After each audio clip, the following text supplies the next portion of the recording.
You can make amazing and broken builds with every single one of these build types here. So just because something gets lower on the list doesn't necessarily mean that it's not viable at all. It's just not going to be as like useful as some of the things that you see higher in the list, because those just might have some just more options for them and just better options too. Now, as always, it is just going to be a PvE based list, not going to take into account PvP whatsoever. And don't really focus too much on like the ranking side of things. Just focus more on what I'm actually saying, as that is just going to be a lot more helpful to you guys.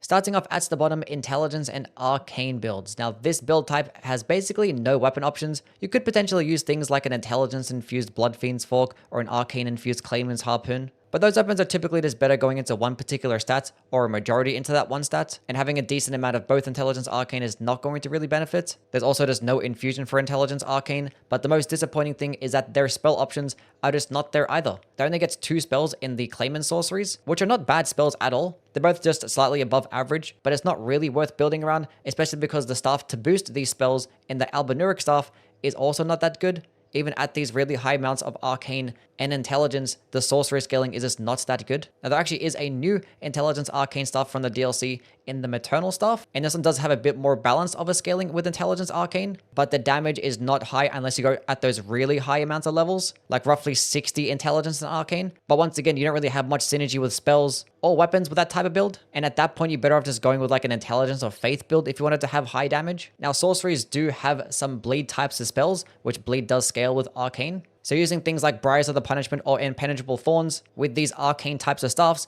it is actually going to further enhance the bleed buildup, but it's not that much more to where it's really worth it, especially because the damage is not that good. At about 60 arcane with the maternal staff, Impenetrable Thorns just does like a couple of hundred more bleed buildup, and the damage is not going to be anywhere near as good as if you had with an intelligence build. And these spells have faith requirements, so if you actually wanted to build around these spells, you have to spec into intelligence, arcane, and faith. Now, the maternal staff also does boost the finger sorceries, but the finger sorceries don't even have an arcane scaling. They just have a pure intelligence scaling. So yeah, this build type definitely needed to have its own dedicated weapon or two, or even an infusion, because as it stands right now, it is not that good. Number 14, Intelligence and Strength. Now, this build type also does not have many weapon options. The only real Sombra-based weapon that you actually can use with an Intelligence and Strength build would be the Roller Greatsword. It does get a C scaling in both Strength and Intelligence. It is a decent damaging weapon, although it doesn't really proc Frost that quickly, and its weapon skill can be a bit inconsistent. But most other weapons that do get Intelligence and Strength-based scalings always get really bad scalings in one particular stat. Like the Darkmoon Greatsword only gets a D scaling in strength, so it's just a much better intelligence-based weapon. All the gravity-based weapons like the Star Scourge Greatsword, Alabaster's Lordsword, the Falling Star Beastjaw, all these things get D scalings in intelligence, so you don't really benefit of going into much intelligence unless you're at like really high levels. And the most disappointing thing is that the spell options are just not there either, because there is no dedicated staff that actually gets a split strength and intelligence-based scaling. There's nothing like the Clawmark seal that you have for these sorcery builds, and I think that's what makes this build type the most disappointing in my opinion. Now, there might be some cases to where you can go with a cold infusion with certain types of strength weapons and actually get a pretty decent strength intelligence-based scaling, but those are pretty far and few, and if you did want to go with those types of weapons, going into a magic build and just using some frost-based sorceries are probably just going to be better anyway. There is the Helfin Steeple as well that does get a C scaling in strength, but this weapon is just directly outclassed by the Darkmoon Greatsword in almost every way. So if these gravity types weapons did have better intelligence scalings, and if there was a strength and intelligence-based staff, I'd probably put this a lot higher in the list. Number 13, Quality, which are your strength and dexterity types of builds. Now, there aren't going to be many weapon options out there that are Sombra-based, outside of things like the Bloodhound's Fang, Zamora Curve Sword, and the Dragon Hunter's Great Katana, which all these options are very good. You might be better just going into one particular stat with some of these options, compared to just going split even in strength and dexterity, but you can still classify these as quality options. And in terms of the quality infusion, it's not going to be good for like regular new game at all. This is an infusion for those really high levels, like level 250 plus. When you have like 60 strength and dexterity, that's when it's going to be the most useful. So if you're at any level below that, I would never bother with a quality infusion ever, because it lowers your base damage by so much, and the scalings it gives in returns are just not that good either. You're always just better going into this one strength or dexterity, especially if it's a strength-based weapon as well, because with strength builds, you also benefit of things like the Clawmark Seal and other types of projectile options. Now, the major benefit of quality types of infusions at lower levels is giving you the ability to play with many different types of weapons. So if you actually did want to experiment around in your playthrough using different types of strength or dexterity based weapons, you could just go with a quality build and it's going to work out fine. Number 12, Dexterity Faith. Now, at this point, all of these build types are just going to be amazing. There's nothing really bad that you can say about them. But Dexterity Faith does have amazing weapon options. Things like the Halo Scythe, the Sacred Relic Sword, the Black Knife, Godslayer's Greatsword, all of these are potentially S tier weapons. Now, there aren't going to be any types of infusions that can really make a dexterity and faith type of build. And the benefit of going into a dexterity and either intelligence or faith is that the dexterity stat actually does improve your casting speed. So when using your faith-based spells, those spells are just going to come out a little bit faster. It's not going to be that noticeable, but it might save you in some cases still. Now, the biggest and major downside is that there is no dexterity and faith-based seal. There is no claw mark equivalent for these dexterity faith types of builds. Don't know why the stupid Gravelstone seal didn't come with a dexterity scaling. Don't know why we didn't get one in the DLC. But yeah, if you actually did have high amounts of dexterity and faith, the Frenzied Flame seal is like your only option, and the damage of that seal is just not that good at all. It is definitely going to pale in comparison to like almost every other seal. So it is still going to be a pretty solid build type with all the cool weapon options that it does get, but unfortunately it kind of lacks in the spell department. Number 11, Dexterity and Arcane. Now this actually does house plenty of really good weapons as well. Things like the Rivers of Blood, Bloody Hellas, Reduvia, Eleanor's Pole Blade. Basically, any single type of dexterity weapon that gets a pretty good bleed infusion is just going to pair nicely with a dexterity arcane build as well. Now, for the most part, with these bleed types of builds, I'd much rather have just a pure arcane build with a weapon that already gets passive bleed, especially at those higher levels. It's just going to perform way better. And also with a pure arcane build, you can benefit more off the Dragon Communion seal. Whereas with a lot of these dexterity arcane weapons, they tend to have better dexterity scalings and you're not going to really benefit off much spells at all. And with almost every single type of build, I always just recommend just having projectile options, as it just does make a lot of different encounters very easy. And I think that this is a major drawback with Dexterity Arcane. You can't really maximize your damage with things like bows or lightning pots, and you also can't maximize your damage with the spells either. Faith and Intelligence builds can make for some of the best in the entire game, especially if you are at later levels, but unfortunately the only downside is that it just lacks the options. You have next to no weapon options at all, the Sword of Night and Flame being like your only and obvious pick that you have. Things like the Rellana's Twin Blades are just still underpowered and in need of a buff, and all these other weapons that do get these intelligence scalings or faith scalings and can be infused, like the Erdsteel Dagger or Clayman's Harpoon, those aren't going to make for good intelligence faith-based weapons either, because they're always better just going into one particular stat. But the Sword of Night and Flame I consider to be like a top 10 weapon in this game, and the fact that you have an intelligence and faith-based build means you have access to both incantations and sorceries, and the Golden Order seal is actually the highest damaging seal in the entire game. So if you are speccing into an intelligence and faith build, even if you're going to be at medium levels, you're going to get more damage than if you actually were with a pure faith build. Now there are still going to be two downsides in this instance. And that's one, if you're going split intelligence and faith, you're not going to really reach the requirements of those like really expensive spells. It's going to take you a lot longer. And also you're not going to benefit as well in terms of healing spells, as some of these healing spells just scale purely off your faith stat and faith scaling. And being that there are a lot of other spells in the game that get better faith scaling than this, it's not going to be as good. Now, unfortunately, in terms of the sorcery department, it's not going to be as good for those lower levels and medium levels. The Gelmir staff is going to be the best one early on, but it's still not going to be good for sorcery damage. The new staff of the Great Beyond is actually going to be very decent at these medium levels, but you do get it in the DLC.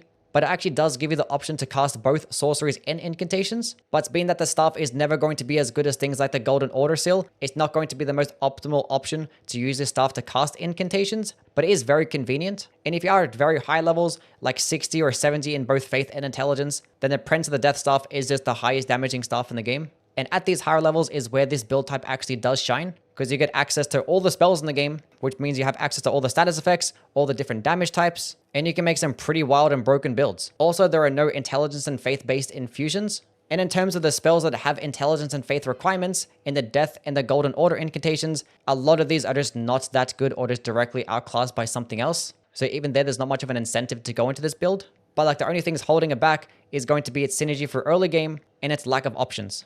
Number 9, Pure Dexterity. Now, as for these pure types of builds where you have to go into this one particular stat, I think these ones are just much better to have earlier in the game and at mid-game as well, as you're just going to gain much more returns by just speccing into one particular stat than you would in going to split even stats. But once you get to those really high levels like 100 plus, then you're probably better off going in a different direction. But Pure Dexterity does have amazing options, like the Katanas, Claws, the Bolter Grandsacks, the Guardian Swordspear, the Falx. There are so many amazing options that these Dexterity builds have to offer, and even some good Ash of War and weapon skill options that scale purely off Dexterity. Things like Stormblade, Ice Spear, Lightning Ram, these are some really good Ashes of War. and pairing them alongside a Keen Infusion can make you output a lot of damage. Now, there are going to be a few things that pure dexterity builds just kind of lack in my opinion. And the major one being is that if you're going to two-hand your weapon, say if you just wanted to use like a two-handed Uchigatana, if you go into 40 dexterity in a Keen Infusion compared to going into 40 strength with a heavy infusion, and if you have the weapon two-handed, the strength build is just going to get way more damage. Because when two-handing, it actually gives you 50% more to your strength stat, and that's going to help you out way more. Now at these really low levels, where your weapons don't really have that good scalings, it's obviously not going to be that big of a difference, but you're not really going to be speccing into much dexterity at that point anyway. And for also some of the best dexterity weapons, they tend to be weapons that get passive bleed. So things like the claws, the katanas, Scavenger's Curve Sword, Crossed Naginata, these are some of your best dexterity options, and pairing them alongside Bloodflame Blade is really nice, but once you get to those higher levels, I think just going with an Occult Infusion is just going to be way better, because with those arcane builds, you can get more bleed build up, and you can pair it alongside some spells, which is going to be another downside, is that there's no like dexterity, seal, or stuff in this game. So if you actually did want to use some like cheap damaging spells with some like lower requirements, you can't really do that with a dexterity build. But if you did want a projectile option, you do have the access to the Arnspark Longbow, which is like the best bow in the entire game. So yes, you can make plenty of good builds around this pure dexterity type, and it's going to be fine for you either way, but I just think the strength stat is just a better one. Number 8, Pure Arcane. Now at this point, all of these builds are like S tier, and there's like nothing bad that I can really say about them. In fact, if I say anything negative, it's just nitpicking, and the only reason I'm nitpicking is just to justify my rankings. But as for Pure Arcane, you can just get some stupidly broken types of stuff. Power Sense Scavenger Curve Sword builds, Power Sense Crossed Naginata builds. Basically any type of bleed weapon with an Occult Infusion, or something like the Venomous Fang with an Occult Infusion. Just going all into Arcane, and you can just get stupid amounts of damage and stupid status buildup, which all these statuses are just great to have in this game. But I think the most broken part about these Arcane builds is going to be its synergy with the Dragon Communion Seal, because the Dragon Communion Seal is literally the second highest damaging seal in the entire game, just behind the Golden Order Seal, and it's not by much. And it does boost your Dragon Communion incantations, which are probably like the best spell type in the entire game too, as all these options can just be ridiculously high damaging. And you don't have to spec into much faith either. All you need is about 15 faith, and you gain a lot of the different types of spells. You gain things like Flame Gaming Strength, and a bunch of different damage negation spells too. Now, there are going to be a couple of downsides. One, Pure Arcane is not going to be good at lower levels at all. You're only going to benefit off an Arcane build once you have your weapon closer to max level, because you're not going to really benefit off more blood loss build up until you have a decent Arcane scaling with that Occult Infusion. So once you get to about like level 80 or so, then you could probably make the switch from like a dexterity or a strength build into an arcane build and pair it alongside these occult infusions. But once you get to a little bit higher of a level, I think this whole build type is just outclassed by Faith Arcane instead. Once you get to about 60 Arcane, I recommend to start bumping your points into Faith and getting about 25 to 30 Faith. And it's going to let you have access to a lot more spells and let you just get more spell damage. But based on the fact that it's just not going to be as good at lower levels, and at higher levels, I think Faith Arcane is just better. I think I can only really put it at number 8. Number 7, Intelligence and Dexterity. This build type is just insane as it does have so many different broken weapon options. The Wing of Astel, the Moonveil Katana, the Death's Poker. Almost any single dexterity weapon with a cold infusion does actually net you a pretty decent dex and intelligence scaling too. So actually can have some of the best weapons in the entire game. And as I did mention earlier with Faith Dexterity, the Dexterity stat actually does improve your spell casting speed. So having high amounts of both Int and Dexterity not only is going to have you get really good spell damage, but have really good casting speed too.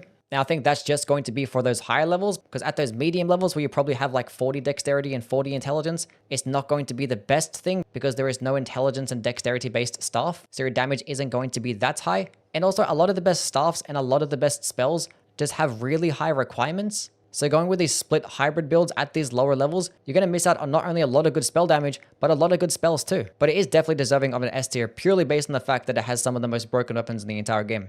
Number 6, Pure Strength. Now this type of build actually is probably going to be one of the best ones to have earlier on in the game, because when you two-hand a weapon, it actually does give you plus 50% to your strength stat. So going with these strength types of infusions are probably just going to be best. Doesn't matter what weapon you actually do use. You could have something like a curved sword or a katana, and if you're going to two-hand it at say about 40 strength, you're going to get more damage compared to a 40 dexterity build, because two-handing it at 40 strength essentially means you go to 60 strength, which that's like 23 levels just by two-handing it. And also to mention, the strength stat does boost your physical damage negation, whereas for the dexterity stat, it only boosts your casting speed, fall damage, and your ability to stay on a horse, which is honestly not going to be that useful, especially if you compare it to damage negation. Now I think the biggest W of the strength-based builds is the Clawmark Seal. This is a way to just get decent spell damage with a pure strength build. Like, you don't even need to have many points into faith. You could probably have about 15 to 20 faith just to meet the requirements for some types of spells.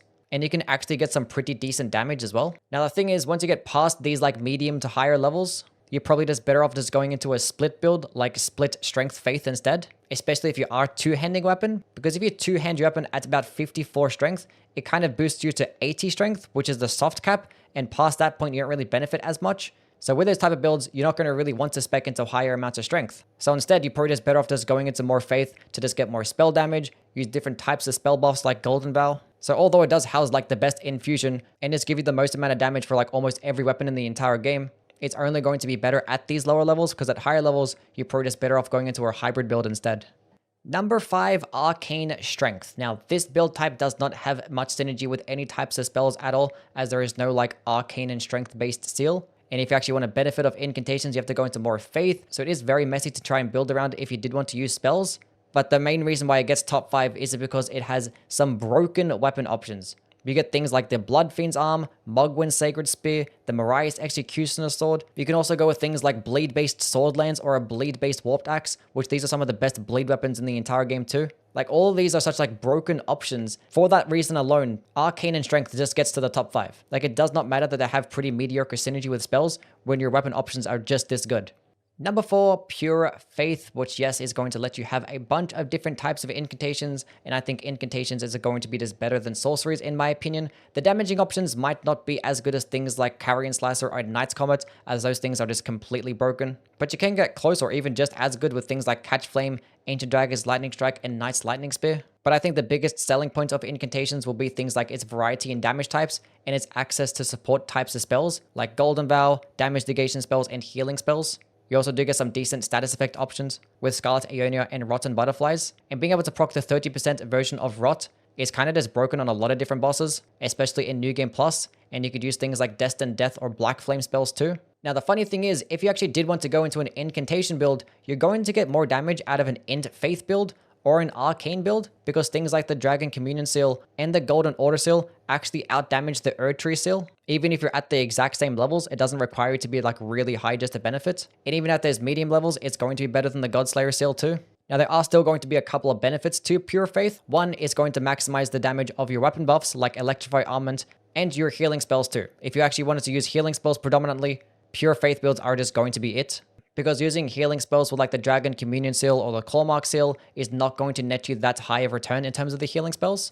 And also, Faith does have its own dedicated infusion with 2 different damage types in Flame Art and Sacred. So not only can you just pair this alongside almost any single type of weapon in the entire game, but you can also alternate between different damage types. So if you do go up against a Holy Resist enemy, you can switch to Fire. Go up against a Fire Resist enemy, you could switch to Holy. So you do just have more options that way too. Now, in terms of like their unique weapon options, you're not going to get as much as some of the other hybrid types of builds. But you do get things like the Coated Sword, which is just an amazing weapon. And the Euphoria is also going to be really good. Doesn't really get good scalings into strength or dexterity, so just going all into faith is just the best option. So these 2 are S tier options, but they might not be as good as some of the other faith weapons that might get a scaling in strength or dexterity as well. So yeah, pure faith builds are just amazing. But the only reason it's not going to be higher is because incantations are very easy to build around with multiple different build types. And some of these other build types just have more broken options. That's it. Number 3, Pure Intelligence, probably the best pure type of build in the entire game from start to finish, because not only do you have access to some of like the best spells at the beginning of the game in Carrion Slicer and Knight's Comet, but you do also have access to the Meteorite staff, which is a staff that already comes at max level with an S scaling in intelligence. Now, typically when you have a weapon or a staff at these lower levels, they're going to have pretty poor scalings, so you don't really benefit much of going into the intelligence stat. But with a staff like this, you actually do. So going into more intelligence early on is going to give you a very decent return. And you could just use things like Carrion Slicer or Knight's Comet to just plow through the entire game with just utter ease. And also the magic damage type is just very versatile, as like hardly anything is just resist to this type at all. Not many things are weak to it either, so it is just pretty neutral. And in terms of the weapons and Ashes of War, they just get some of the best stuff too. Things like Darkmoon Greatsword or Carrion Sovereignty builds. Pure Intelligence can just get these things and it can just destroy the entire game. Also does get an own infusion type with the magic infusion. So you can just get any single type of weapon, throw in the magic infusion, and you're just going to benefit that way too. Now, the main reason why I think pure intelligence builds are just much better than the hybrid intelligence builds is based on the fact that these staffs and these spells have such high requirements. Some of the best staffs and spells in the game just have such stupidly high requirements that going into these split even builds are just never going to be that good. So I think pure intelligence is like the best thing to have up until you get to about level 250. Then you might just spec into a faith intelligence build instead. So yeah, it kind of just gets this high by default based on how expensive some of these things are. But it honestly doesn't get much more broken than a Carrion Slice or a Knight's Comet type of build. Number 2, Faith Strength. This build type does house the best weapons in the entire game. The Blasphemous Blade, Magma Scale Sword, Magma Blade, Malika's Black Blade, Ordovis's Greatsword, Siluria's Tree. There are so many S tier and broken options that you have, and a lot of these have just gotten better in this DLC as well because of things like the Talisman of the Dread. Like the best weapon in the game, the Blasphemous Blade, just got 15% even better. Now, as I have been mentioning throughout the video, the Claw Mark still exists, and this is a very decent still to have with these strength type of builds, because it just lets you have decent spell damage just by speccing all into strength, and it also does scale just as well with the faith stat. Now, if you are at like higher levels and have about 50 faith, using things like the Godslayer seal is going to be better no matter what and how much strength that you have. But also for any single type of strength build, once you reach about like level 120 or 150, I'll just put a lot of your points into faith, especially if you're two-handing the weapon, because once you reach the two-handed soft cap of 54 strength, you're going to have a lot of stats to spare, of which you could just throw them all into faith instead, because you're going to get more spell damage, you're going to have access to a lot of different types of spells, like Pest Thread Spears, Golden Vow, some other health regen spells. Like any single time you have a strength build at higher levels, just put the rest of the points into faith. Like that's just the way to go. Number 1, Faith Arcane. Now this is going to come with a little bit of a caveat. This is only going to be good if you have predominantly Arcane and like a little bit of Faith. Because as I was mentioning with the pure Arcane builds, this is basically the exact same thing as pure Arcane, but just at higher levels. So I wouldn't recommend this build type if you're like below level 120. This is only if you're at like end game and onwards, then Faith Arcane is just the best build type in the entire game. Because you have access to so many amazing types of weapons with these occult infusions, like an occult infused Nagakiba, Raptor Talons, Star Fists, Venomous Fang, Scavenger's Curve Sword, Cross Naginata. These are like the best status effect weapons, and they can just destroy everything in the entire game, especially if you are at New Game Plus, where this percentage damage is going to be much better. And you're also going to have the Dragon Communion Seal. And if you have about 30 faith, you're going to have access to so many amazing spells. And the Dragon Communion Seal just outdamages all the other faith-based seals too. So you're going to have more spell damage than a faith type build, have access to some of the most broken bleed weapons, and you're going to gain 20% more damage to your Dragon Communion spells. And the Dragon's Communion spells are just broken too. All these breath attacks go so incredibly far, bounce off walls, do just monstrous damage. Some of them could do like status effects too. You have access to every single damage type and every single status effect. And you also just get options like Grail's Roar, which is like the best debuff in the game, and Dragon Maw 2, which is like the best physical damaging spell. This thing can just output such colossal damage. And even if you wanted more variety, you have Faith already. And with how cheap some of the best incantations are, like Catch Flame, Ancient Dragon's Lightning Strike, Pest Thread Spears, you just have a completely unstoppable build. The only downside is that at lower levels, it's not going to be that good, and your weapon damage is probably not going to be that high, because with an arcane and occult type of weapon, you're not going to benefit of weapon damage by going into the faith stat, but by going into the faith stat, you are going to net yourself some more damage, which is going to result in more weapon damage too. And you can probably freely use things like the Blood-Sucking Cracks tier, because you are going to have some health regen spells to counteract. But the fact that this build type can utilize some of the best DPS weapons in the game, like Scavenger's Curve Swords and the Bloodhound Claws, while also maximizing the damage of the best spell type, and is getting more incantation damage than with faith builds, I couldn't not put this one at number 1. Anyway, that is the video now done and complete. As always, let me know what your opinions are down in the comments below. As for the next video, I probably want to cover top 10 best bleed weapons, because I've been getting lots of questions about bleed weapons recently, and I probably just talked about a bunch of bleed weapons today, so I'm probably going to get even more questions. So that might be the next video, so definitely do subscribe for that one. And also do follow me on Twitch, because I am live there every single day. So if you actually want to ask me more questions, you can just go there directly, or you can just go to the Discord as well. Anyway, catch you guys around. Bye.